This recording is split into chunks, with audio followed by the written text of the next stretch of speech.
Welcome to Skipton Baptist Church online. My name's Alan Cobbold. I'm a deacon at the church and I'm responsible for mission. I also work for a mission organisation called Reach Beyond. My colleagues at Reach Beyond, Martin and Ruth Harrison, have been wonderfully supported by our church for some 20 years. I'm really pleased to let you know that Martin is going to be speaking to us this morning about his work with refugees and the biblical basis behind that work. I hope you enjoy it. Thank you.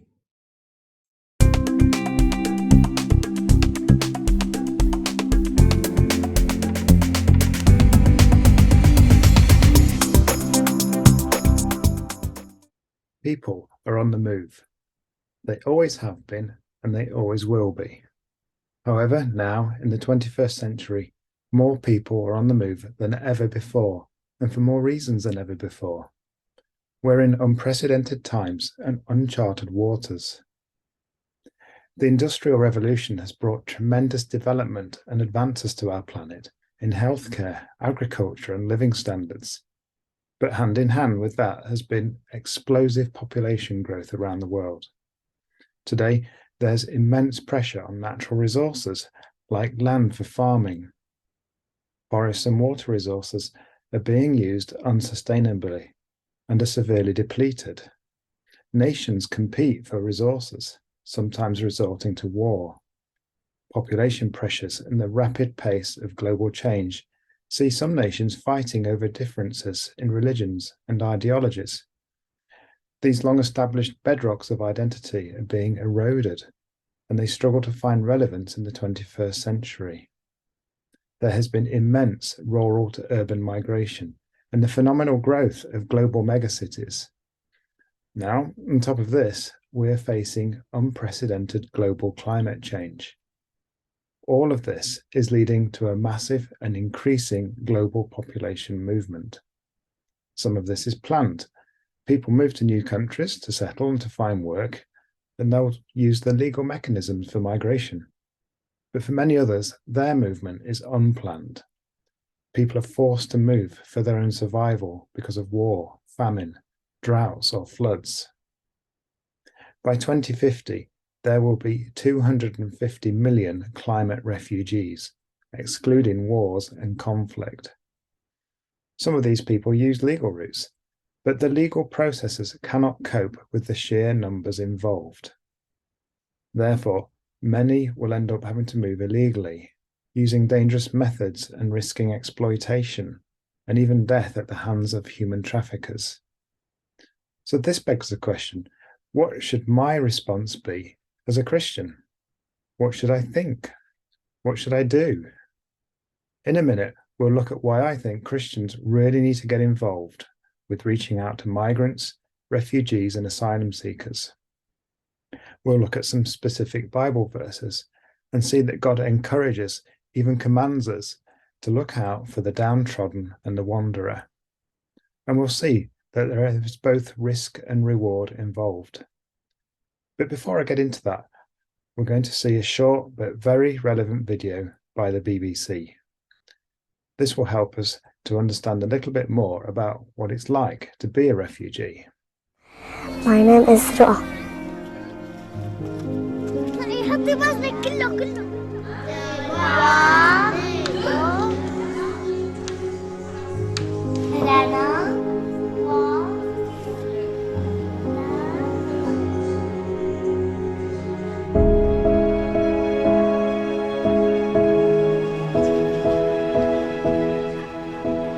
ما حدا مبسوطان، ما في هون يعني الواحد يتحمم منيح.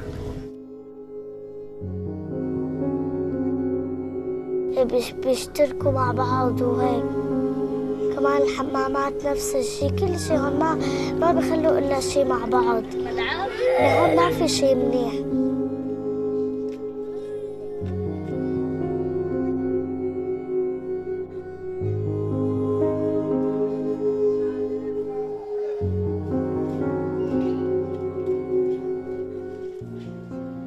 بدك ترجعي إلى سوريا؟ امتى هترجعي؟ بكرة. عندي لعبة حلوة خبيتها هنيك سوريا. بكره الطين والوسخ، وبس يكون ما فيها شي بلدنا بتمنى نرجع. وبدك ترجعي لسوريا؟ لا. ليش؟ إنه هنيك في قصف وحرب وكل شيء هنيك. بعد بيطلعوا الأولاد يا حرام من تحت هي شو اسمه؟ الغراب.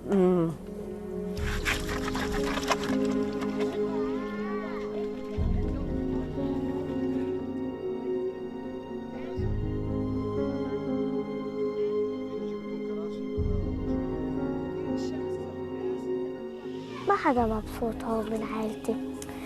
هون كل واحد ضاع مستقبله. ما بحب ضلني هون.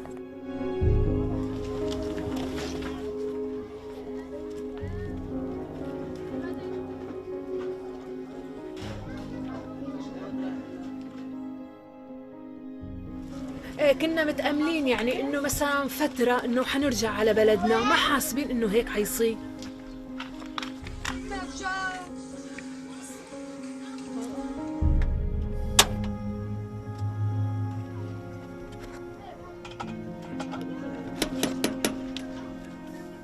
طول ما لحنا هون ما لنا مستقبل. هلا انت عم تروحي وتجي، شو شايفتينا مثل ما لحنا؟ هلا مثل مثلا اذا بدنا نرجع ما في شيء ترجعي عليه. هلا مثل مثلا بيوتنا كلها راحت على الارض، احنا بالخيمه احسن، عنا طراحه ننام عليها. يعني انا بحب كفي تعليمي واتعلم وسافر وهيك اطلع على مدينه اتعلم وحقق حلمي وهيك.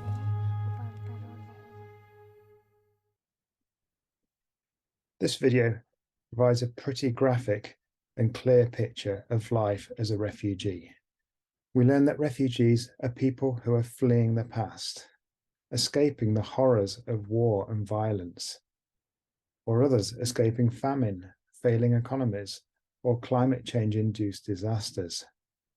Many are struggling with post-traumatic stress disorder as they continue to relive the recent past, the awful things they saw or suffered themselves as they escaped danger. Now, in the present, they're stuck. They can't go back. Who would want to go back to war and terror? Who would go back to a town, a city, a street, or a home that's been totally destroyed? Or agricultural land that has become desert? They are stuck in the present, life essentially on hold in refugee camps, or in substandard housing, or even on the streets.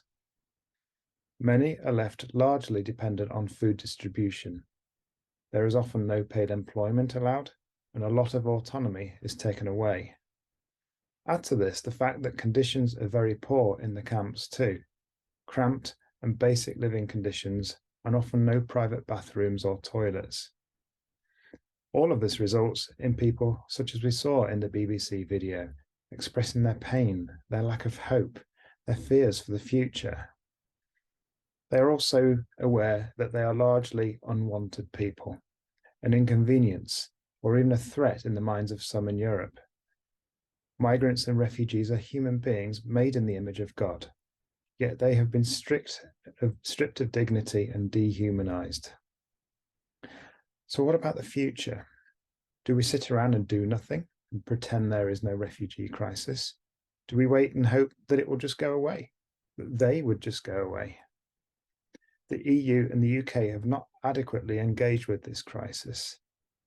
The current response is inadequate, and if you go to places such as the Greek refugee camps, you will see this firsthand. What do we think about this as Christians? But more importantly, what do we do? Well, as Christians, we're in the business of rebuilding the future, aren't we? We're a people with a future hope, and that starts right here on earth now. We're in the restoration business, to restore human dignity, to rehumanize, to see people restored in their relationship with God. We're people of faith, hope, and love. And this faith, hope, and love is not just a feeling, not just something we talk about. It is something we live out, something we bring to life. Our faith, hope, and love has hands and feet as well as a voice. This is a Bible truth I believe in profoundly, and this is the driving force for Ruth and I and Alan, and reach beyond the mission agency we serve with. So let's take a look at what the Bible has to say. We're going to have a look at Isaiah chapter 58 and verses 6 to 12. These Old Testament verses give us a really clear idea of how God wants us to live out our faith, hope, and love. And surprise, surprise, it's not primarily through our established religious traditions and practices, whatever church tradition we might belong to. So here are the words. Is this not the kind of fasting I have chosen? To loose the chains of injustice, to untie the cords of the yoke, to set the oppressed free and break every yoke?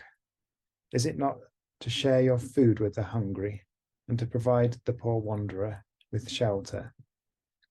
When you see the naked, to clothe them and not to turn away from your own flesh and blood? Then your light will break forth like the dawn and your healing will quickly appear. Then your righteousness will go before you and the glory of the Lord will be your rear guard. Then you will call, and the Lord will answer.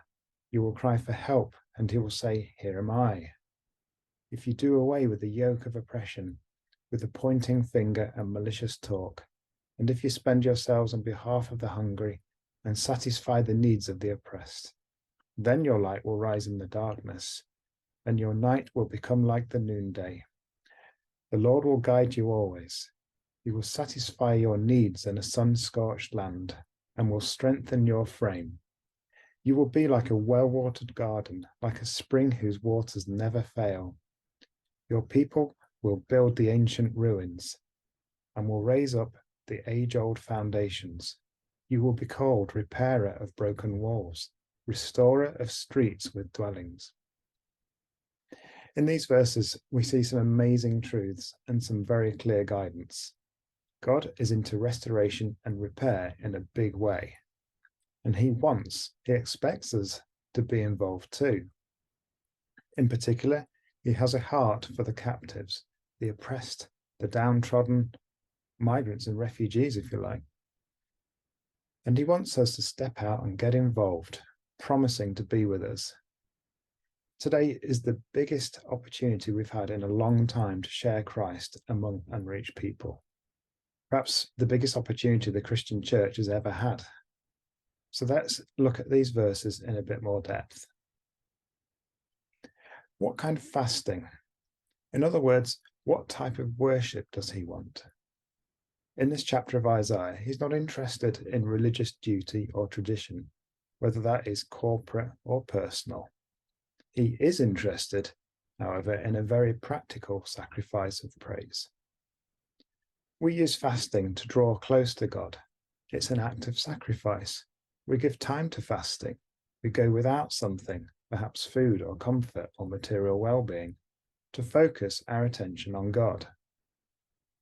But what God is saying here is that fighting injustice, releasing captives, setting the oppressed free, sharing your food, clothing the naked, providing shelter to the wanderer, specifically refugees, this is the kind of worship he desires. And when we worship in this way, something amazing happens. Not only is God's name glorified as we serve and worship, but it becomes an expression, an incarnation of God's kingdom breaking into the darkness. Our sacrifice then not only glorifies God, but points people to Jesus too.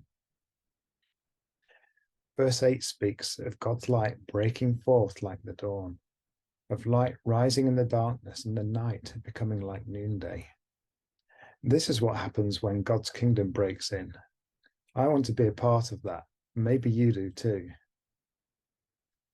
What I really want to see and what God desires is for the people we go to serve, the ones we feed, give drinks to, clothe, provide shelter for them to see the night become like noonday and know the one who does this. verses 11 and 12 were written for the Israelites to show them how they would be restored when they turned back to him. And they explain how as a nation they were called to model God's kingdom, to glorify him, to be a light and witness to surrounding nations. But these verses are no less relevant today to us as Christians.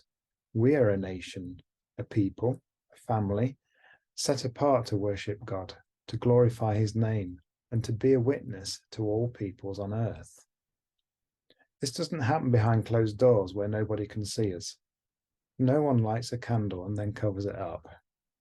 This happens when we get out there, when we go into the dark places to shine the light of the gospel. The gospel which is as much a practical expression of these verses as a spoken message. Is it risky? Yeah, sometimes. But God says to us in verse 8, "Then your light will break forth like the dawn, and your healing will quickly appear. Then your righteousness will go before you, and the glory of the Lord will be your rear guard." When we go into the dark places, God, through us, can break forth like the dawn. His healing can appear, and his righteousness goes before us. At times, serving in Central Asia, the Muslim people we've gone to serve are described as light people, or people of light. They sense something of light, something of God's presence shining through us. I say this not for our own glory, but to the praise of God. If the Holy Spirit resides in us, then should we not expect some light to shine in and through us when we go out into the darkness? Finally, what about those curious capitalized phrases in verse 12? Restorer of broken walls, restorer of streets with dwellings. Community is something absolutely fundamental to how God calls us to live. Where God is, there is community. People living, working, relaxing, worshipping together. This is what the new heaven and the new earth will be like. It's what we're called to express on earth, albeit imperfectly, right now, today. Christians should be known as people who rebuild ruins, restore broken walls, as restorers of streets, homes, families, individuals, whatever scale you want to look at it. So, what's our response? Well, we believe it's all about church and mission agency together. Together, we can obey God in responding to the global migrant and refugee crisis at this time. We believe he is calling us to empower, equip, and encourage Christians and churches to be the face of this response. We're sending 1 to 2 week teams to Greece or Spain. We're mobilizing people to serve for a month or more. And we're finding people who can give 1 or 2 years or even longer.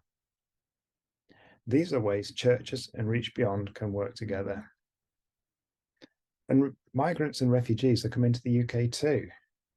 In Bradford, where our Reach Beyond UK office is located, this is a major receiving city for refugees. Reach Beyond, through its Millside Community Outreach Centre underneath our office, is working directly with refugees, providing opportunity for churches and Christians to serve. Even where we live, in a provincial town like Harrogate, we're receiving refugee families, Syrians in recent years, Afghans last year, and now, of course, Ukrainians. People you are seeing, perhaps you're seeing more immigrants and asylum seekers and refugees around you. The local church has an amazing opportunity to serve practically and spiritually for those who want to be repairers of broken walls and restorers of streets with dwellings. So as I finish, I just want to say thank you for watching and for listening today. And if you'd like to learn more about the work Ruth and Alan and I are doing, then please do get in touch. Our details are here on the screen, or you can find Alan or Karen Cobbold at church and have a chat with them. So thanks very much.